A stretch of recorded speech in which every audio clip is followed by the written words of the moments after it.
All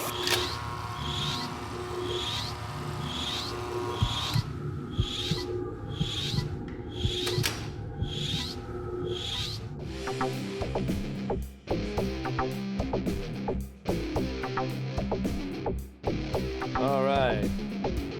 Welcome to WTF Sky, Middleman Politics. We try to present the headlines in a fair and balanced way, not just copying Fox News. But anyway, we got a little bit to talk about today. Barr, AG Barr says don't expect criminal investigation for Obamagate. Also, we have the lawsuits are rolling in now for governors who are not opening fast enough. Also, talking about lack of testing, CDC getting the blame, but who really is getting the blame?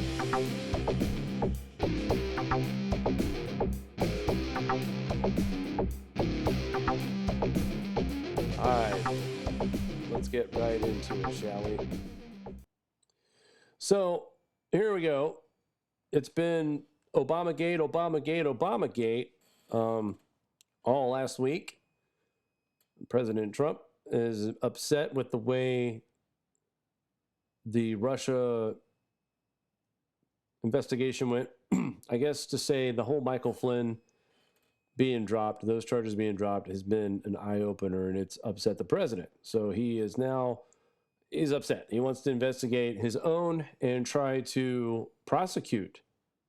Last week, President Trump was mentioning to Lindsey Graham, time is running out. We need to move now if we're ever going to criminally investigate Obama.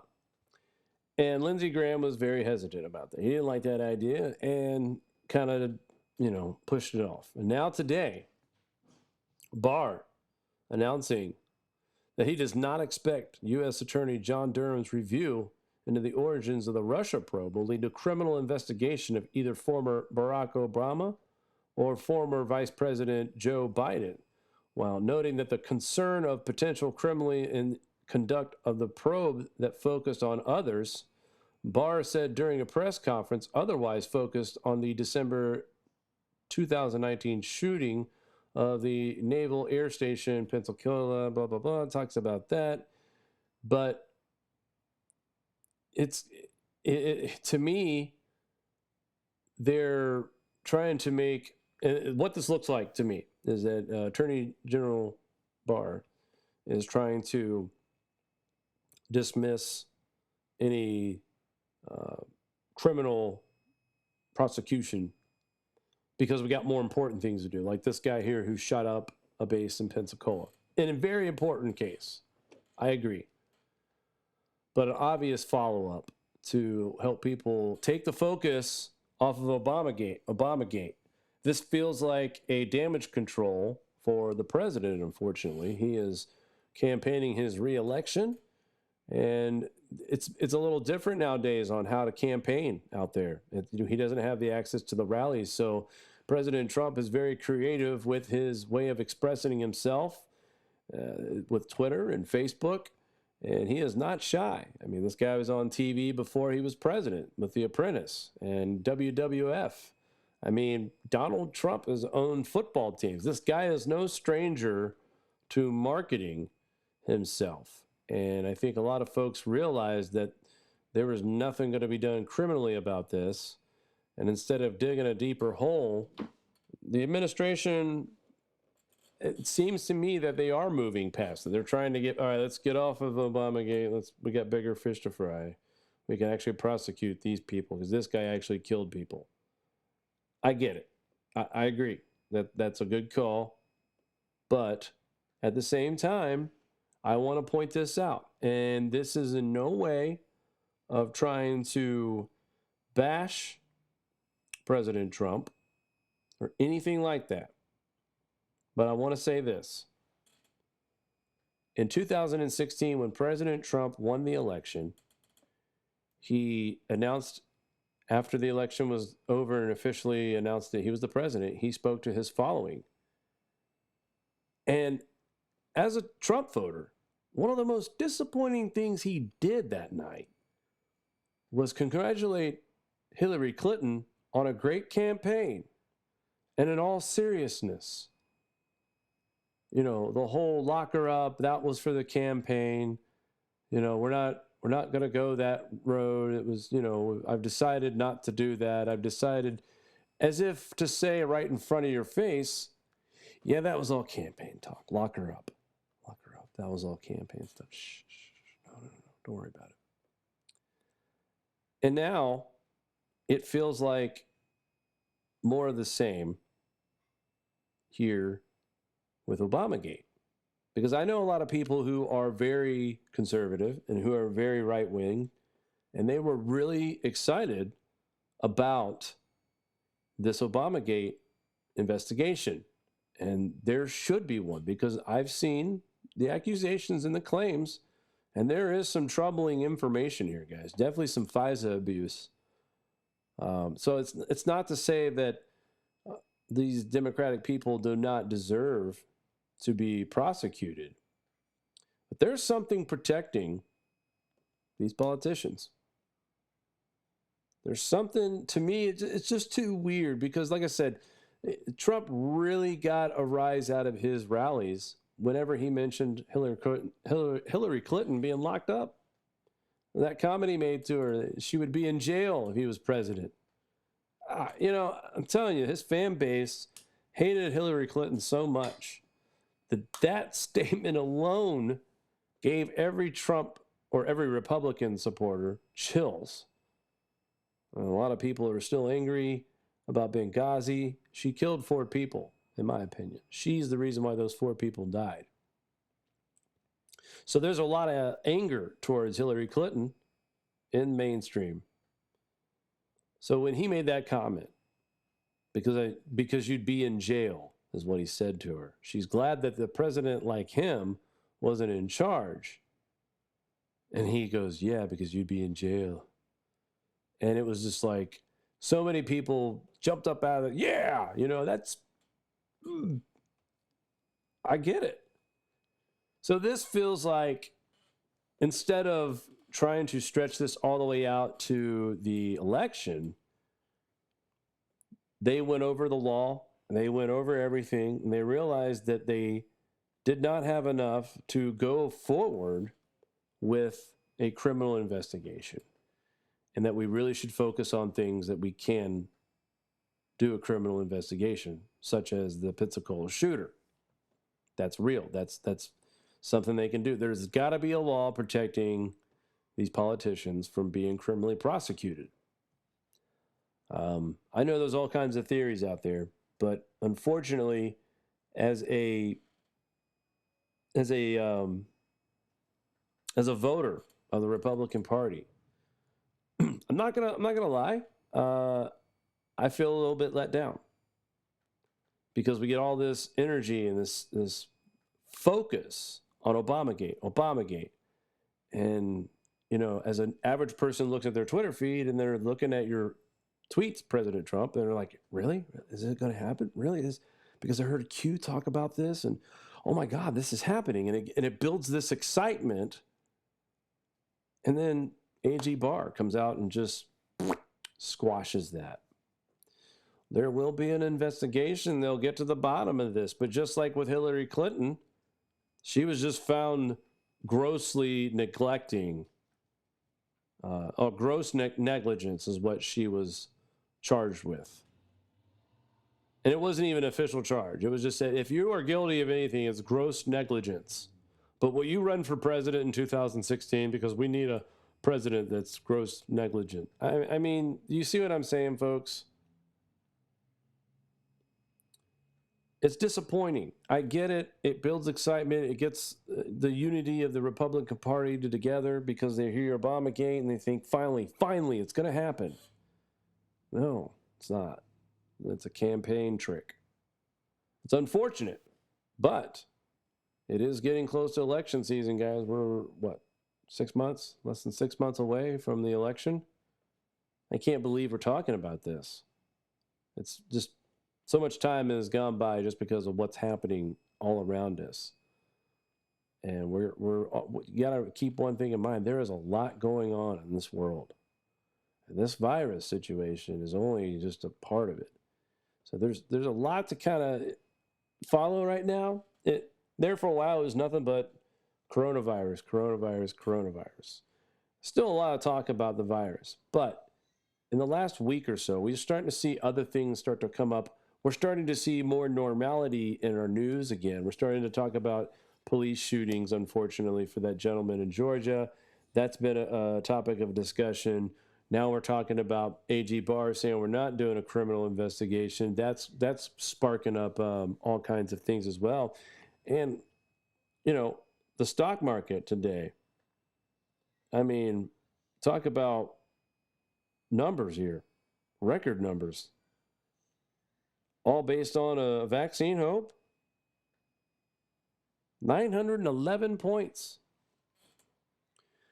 So when you read the news about stimulus package being dead on arrival at the Senate, as a conservative, you understand that because you're looking at the stock market and you're thinking, okay, we're stabilizing.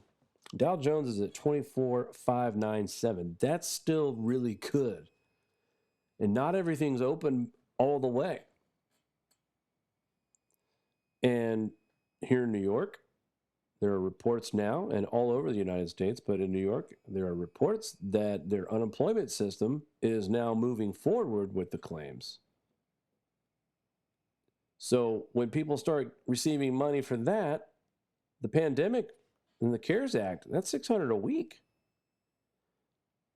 So maybe there is something, at least for the stimulus part of this package. The states need the money. We know that. States need the money for testing, hospitalizations. The state needs the money. Don't cut them out. But $2,000 per person and $500 per kid for multiple months, if you're on unemployment, which the unemployment benefits are running 39 weeks, that's more than enough time for people to get back to work safely. So I kind of get it about why they're upset with Nancy Pelosi with the amount of money they actually want to give back to the American public. Now, hey, I'm all for getting money, to help stimulate the economy, but let's face it, if we're going to have to pay that back at some point. That's not free money. So I think as a country, I think it's important that we take a look at our finances. We find the areas that we can appropriately cut back if we can. And realize that, yes, it would be nice to have a government drop $5,000 in your bank account. Maybe it's just a one-time payment. Maybe it's a multiple payment. I saw some reports that said they were going to back pay you from March 15th. But in the end, all a multi-month stimulus check like that would do is present a fake bounce back in the economy. Because what happens years down the road when we're paying this back and taxes are through the roof and people are struggling to pay the bills and put food on the table? So we have to be careful as a country. If we're going to do another stimulus package, that's fine. But let's make sure it's reasonable. If you're some of the millions of Americans that are not receiving unemployment, this is a scary time. So you hear that giant stimulus package and you think, okay, that's what I need. This will help me get by for a few months. But then when you look at unemployment benefits weekly, and if both parents are receiving that, but you got two working adults receiving unemployment, there's enough money from unemployment from the state to help pay your bills, to help pay the rent. And enough time will pass to where we will have, by the fall, the goal is by the fall, we want robust testing. We want confidence that we've got this under control with therapeutics on the market ready to treat patients, and a vaccine that may be another 8 months away from October before it's ready for administering. Those are the kind of things that we want to see in place. And these unemployment insurances will take us to that. So I understand, I guess, when I see Senate Republicans not thrilled about a $3 trillion bailout, or not a bailout, but a $3 trillion bill that will provide money to stimulate the economy and also help the states meet their budgets. That's the most important part, though. The states need to fulfill their budgets. Money needs to go back into hospitals and research. I do believe there should be some kind of mortgage program and a rent program as well for both the renter and the landlord. And with all those reliefs in place, plus if you're on unemployment, if you were working, you're going to be eligible for unemployment. I know some of you out there probably have never done that before. And it's confusing. I can tell you that. The process is very confusing. Moving on here, Democrats claim watchdog was fired by Trump was probing Pompeo's fast-tracking $8 billion Saudi arms sales. Now, on CNN, I watch multiple channels to get the news from everywhere, but I flipped it on CNN, and the reason originally that was reported is that this IG was investigating Pompeo for possible using his personal aids for picking up dry cleaner and walking his dog. And then I thought to myself, well, okay, I could see why President Trump fired that guy. Amongst the pandemic, everything that's going on, and this guy's worried about an assistant doing a favor. You know what? And I'll tell you something. If I was if I was working for a political figure and respectfully asked me to, hey, could you pick up my dry cleaning today? I've been so busy with the Corona task force and Israel's being a pain in my neck. As a employee of that person, I would be absolutely anything to help. That'd be great. Yes. Let me take that task off your shoulders because you were an elected official, an official that is making these difficult decisions and doing these tough jobs. So I don't see that being a good reason to investigate a politician. So in the beginning, I just thought, well, that's why Trump fired him. You know, this guy's being petty, investigating Pompeo. But now another story is coming out,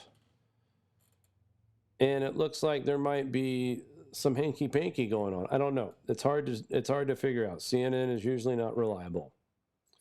The State Department Inspector General fired by President Donald Trump on Friday, Steve Linick, had nearly completed an investigation into Secretary of State Mike Pompeo on his decision to fast-track an $8 billion arms sales to Saudi Arabia, according to House Foreign Affairs Committee Chairman, Representative Elliot Engel. It says here that I have learned that there may be another reason for Mr. Linick's firing. His office was investigating, at my request, Trump's phony declaration of emergency so he could send weapons to Saudi Arabia. We don't have the full picture yet, but it's troubling that Secretary Pompeo wanted Mr. Linick pushed out before this work could be completed. This is according to Engel, a Democrat from New York. Late last May, the Trump administration declared an emergency to bypass Congress to expedite billions of dollars in arms sales to various countries, including Saudi Arabia, the United Arab Emirates, citing the need to deter what is called the malign influence of Iran. And I remember when this happened last year, and there were a lot of people pretty upset about fast-tracking an arms sale like this, bypassing Congress. I know, again, I'm not trying to criticize President Trump. I'm just stating that I could see where this would be a little irritating, whether he's Democrat or not, right before he wraps up his investigation on whether Pompeo was doing something wrong with his arms deal. Now he's fired. But yeah, this was the original report. IG was also investigating whether Pompeo made a staffer perform errands. So he was investigating that as well. That's probably what got the investigation started.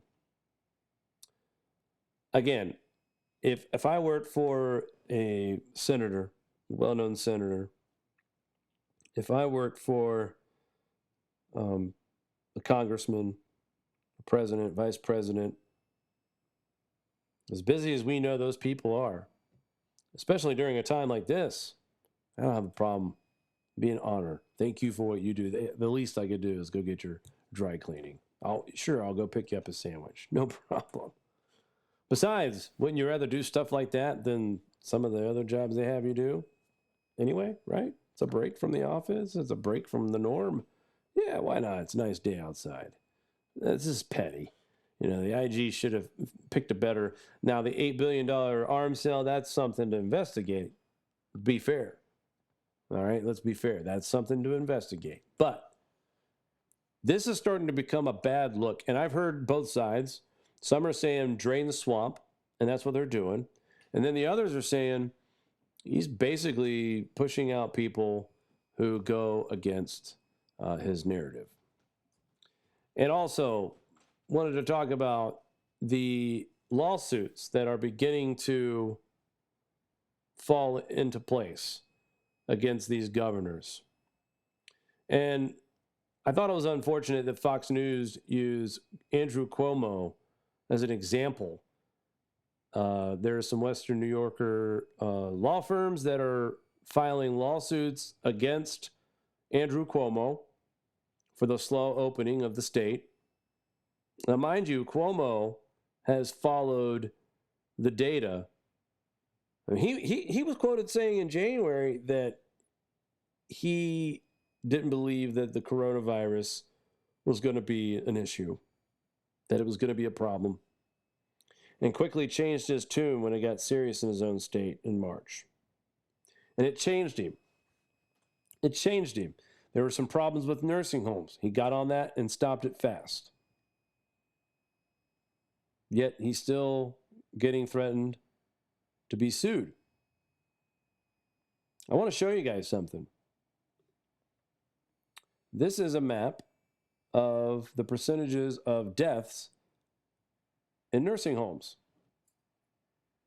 Look at this. Look at that. 12.7%.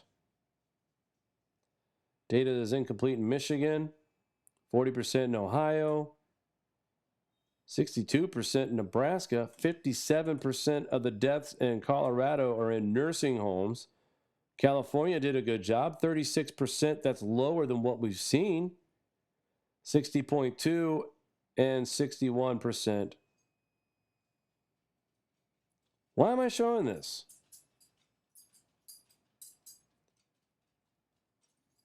Because, and I've already seen the comments on Twitter about this map. People already, well, I'm questioning New York's numbers. I don't believe it. Guys, we've got to get out of this.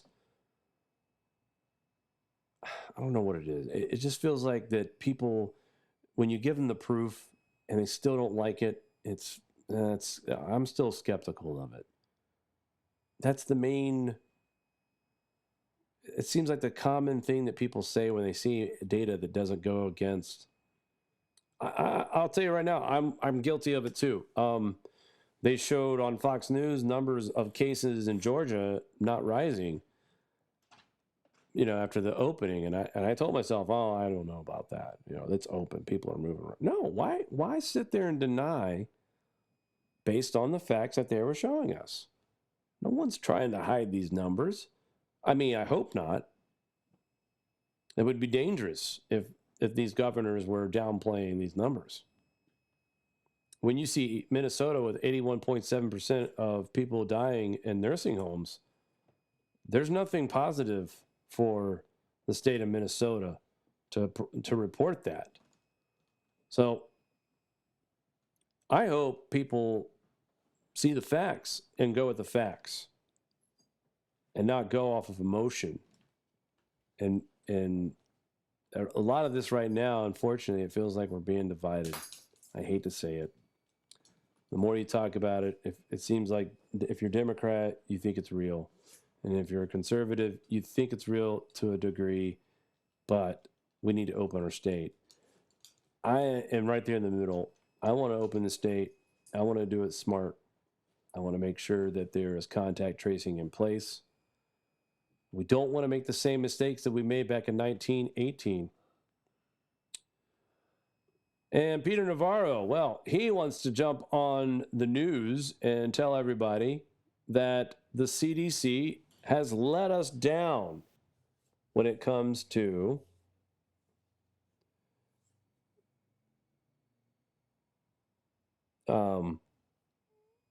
he's telling everyone that the CDC let us down.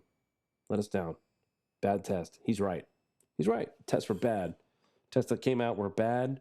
They all the false negatives, the ones that didn't work. It was a mess. It was a mess. He's right. The CDC. However, the CDC didn't really think that was fair. And basically, in a nutshell, guys, the criticism from Peter Navarro that says the CDC let us down. This is what the CDC said. We should remind Mr. Navarro that the CDC is a federal agency, part of the administration. The CDC director is an appointed position, and Dr. Robert Redfield was appointed by President Donald Trump. If there is criticism of the CDC, ultimately, Mr. Navarro is being critical of the president and the man who President Trump replaced to lead the agency. Now, these comments came after Navarro slammed the CDC earlier Sunday, saying it let the country down on testing during an appearance on NBC's Meet the Press.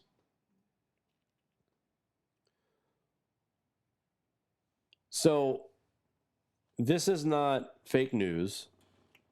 This is not trying to spin this. A lot of people don't like that this CNN is covering this because they're fake news. They're being told that.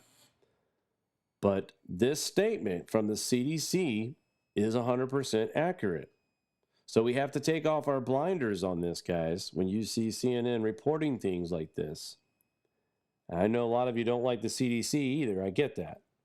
But when the CDC makes an official statement like this, what you should grab from the article like this, these guys are not thinking this through before they talk. Peter Navarro, President Trump. This administration needs to step back and stop. Just stop criticizing. Stop pointing the finger. Stop blaming it on previous administrations. Stop blaming on anyone. Just keep doing what you're doing. Don't talk about your effort. Because, look, let's face it. The numbers in testing are going up. It's getting better. PPE supply is getting better. But that's not all the president either now. That's me and you as well for staying home, isolating. We flatten the curve. And sometimes I find it insulting to hear such reckless regard about this dangerous novel virus. Because we work so hard to flatten the curve. And the last thing we want to do is go too fast and go through another wave before the fall. We don't need to make that mistake that we made in 1918. Second wave and third wave. If we could just find a way to maintain the economy. I mean, look, I'll be honest with you. When this lockdown started, I really thought, all right, there's going to be this new job market that people, if you have an internet and a computer, you could do work from home. Hire people to process applications for SNAP or for unemployment, or help them process applications for credit card. It doesn't matter. There's so many jobs out there nowadays that the technology that we use, there's no reason why we couldn't have just embraced what was happening, let the experts and the medical people do their job, find a cure, find a vaccine. In the meantime, let's create this other market of employment. via at home on the internet, whether it's a database job or a communications job. Obviously, you can't physically go to a store and sell from home if you're working at a car lot or a retail sales position.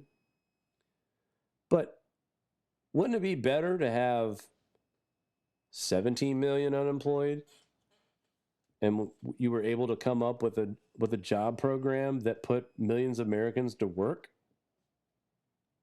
I mean, is it a bad thing that we figured out that we can actually work from home and be productive?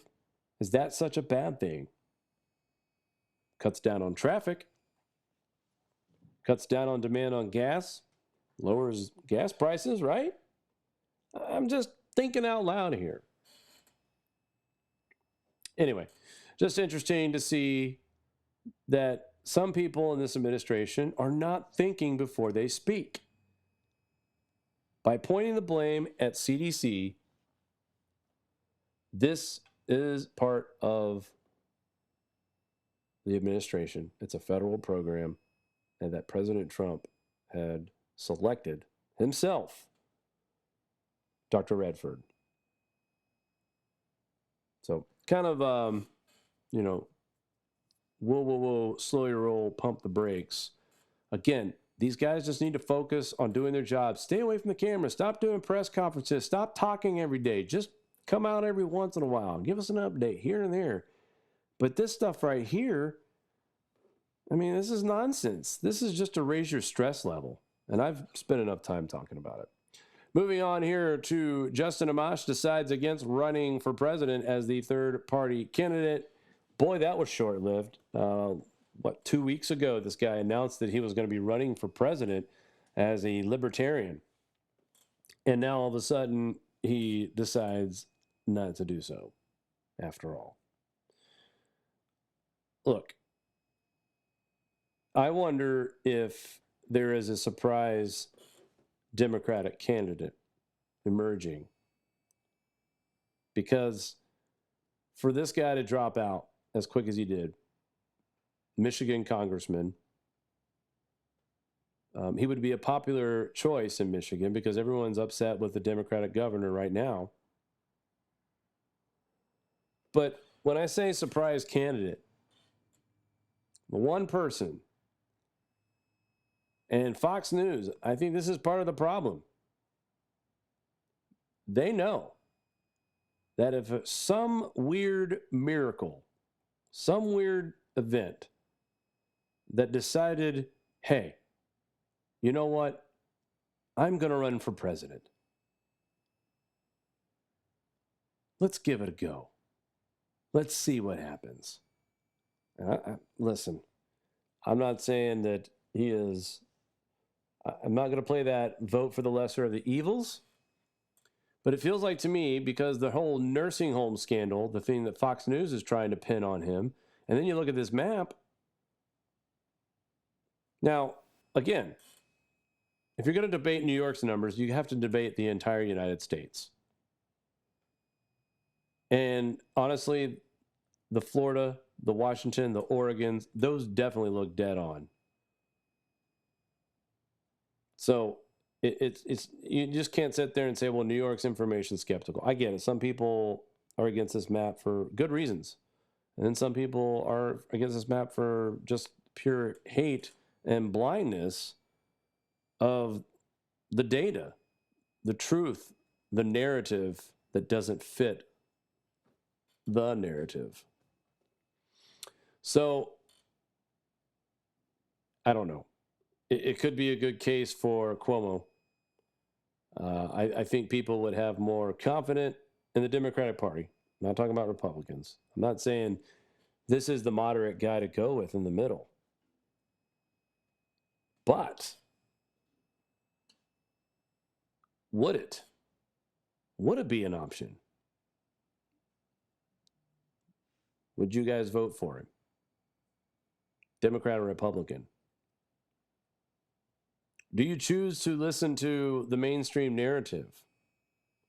Or do you live in the state of New York, follow his work, watch his press conferences? You know what he says and you hear what he says. And yet you see other news agencies spreading misinformation. So I know this article will talk about why Amash dropped out. It says here that after much reflection, I've concluded the circumstances don't lend themselves to my success as a candidate for president this year. Therefore, I will not be a candidate. Again, he got an inside tip, I think. Because at this point, if you're a Democrat, I know you're not happy with the thing with Biden and how that's working out. Trump supporters are Trump supporters. They're loyal, so there's no question in their minds that this is their guy they're voting for. That's the difference here, is that there is a solid following on the right, and the left is very disorganized right now. Multiple pockets of government. You've got your radical left, you've got your really old people that's been in the left for a long time, and then you got this new fresh youth of Democrats who think they're the future of the party. People like AOC, and I forgot to mention this on Grand Solar Minimum, but I saw that Joe Biden wants to make AOC and John Kerry his climate advisors. Yeah. So if you're a Trump supporter, you're feeling pretty good right now. You're feeling pretty good about the re-election of Donald Trump. Even with all the claims that the mainstream media is posting fake news about him, I don't know if the mainstream's effort is enough to derail his supporters. Now, what would take his supporters away is the continuance of, how should I say, embarrassing moments. The walking away from press conferences, going back and forth hardcore with some of these reporters. Don't give them that kind of attention. They don't deserve it. If they're asking you a nasty question or something they're trying to put a spin on, you know that. Direct them to somewhere, just give the presidential, but the back and forth, it's just stressful to watch. I guess it was amusing before the virus. Now it's just sad. I don't like to see the bickering anymore. It's not fun to watch on TV, I can tell you that. So the election coming up November 3rd, and right now, in my opinion, no matter what the polls say, I think Donald Trump has the lead on Joe Biden, and he will be reelected at this point, unless something crazy happens. Now, don't blame Trump for the virus. No, this virus is coming, and we knew it. And Trump did get on board by early March. However, he did quickly move to wanting to reopen within 4 days after issuing the 30-day lockdown. So there's this, I mean, look, everybody wants to get back to work. And, it's easy for you to sit there and say, well, he shouldn't, worry about the economy. He's trying to get it back because it's his accomplishment and it's his baby. He's trying to nurture it back. Well, look, he worked hard. He worked hard to get the economy to where it was.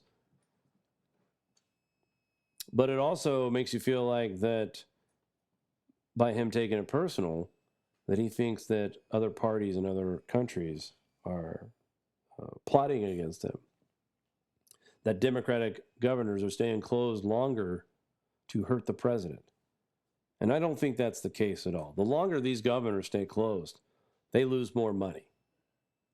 They have to make cuts. They have to deal with the people of that state. So, again, I really hope sooner than later that we can put all this partisanship aside and start truly pulling together like brothers and sisters, working together in Congress and Senate to write laws that will be innovative and work for the American public and not for the politicians and big corporations. The big corporations will get theirs. It all comes back. But right now, you have to take care of the people that take care of this country. And that is the most important thing, because if it wasn't for us, the American people, this economy would have never been record-breaking.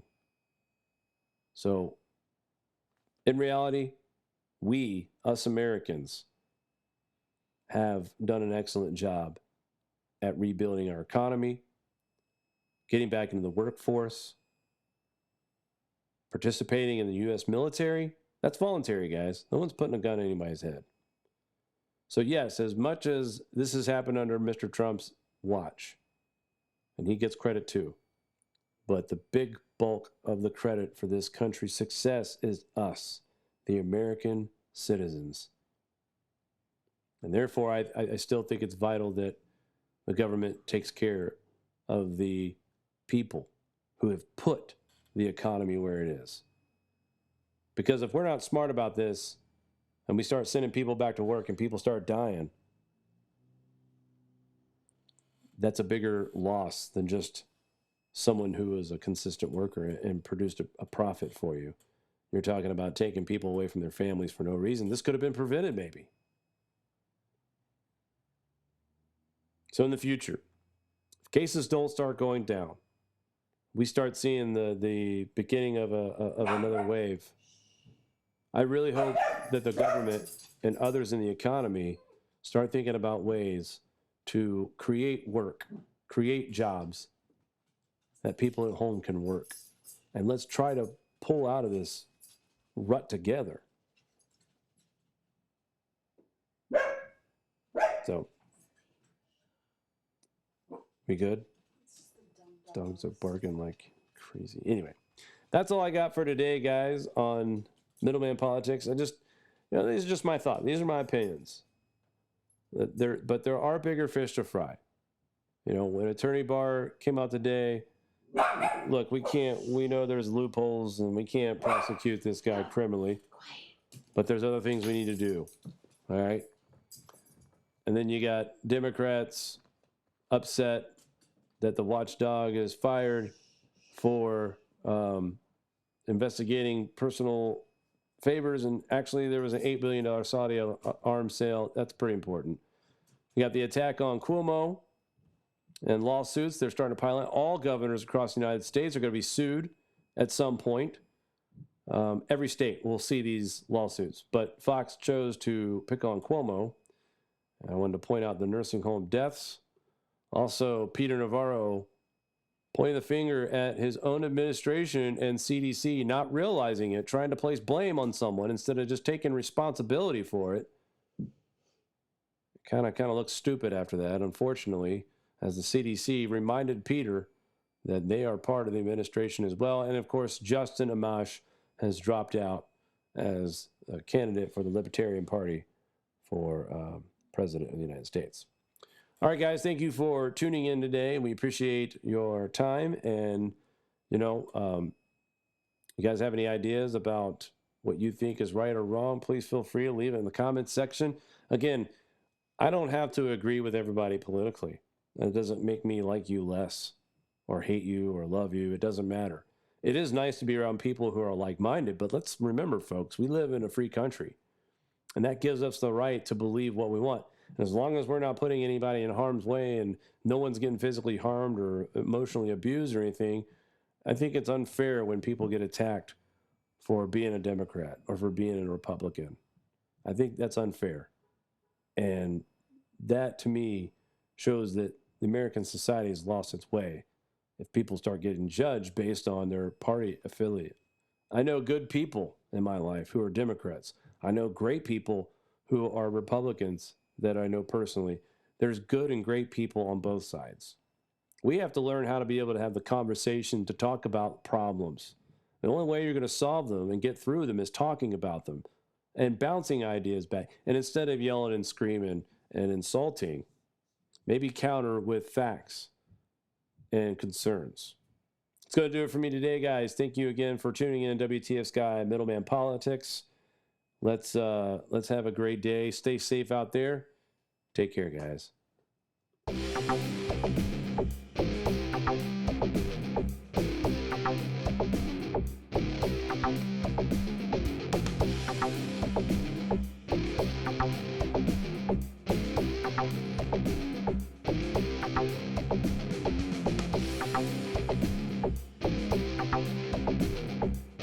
you.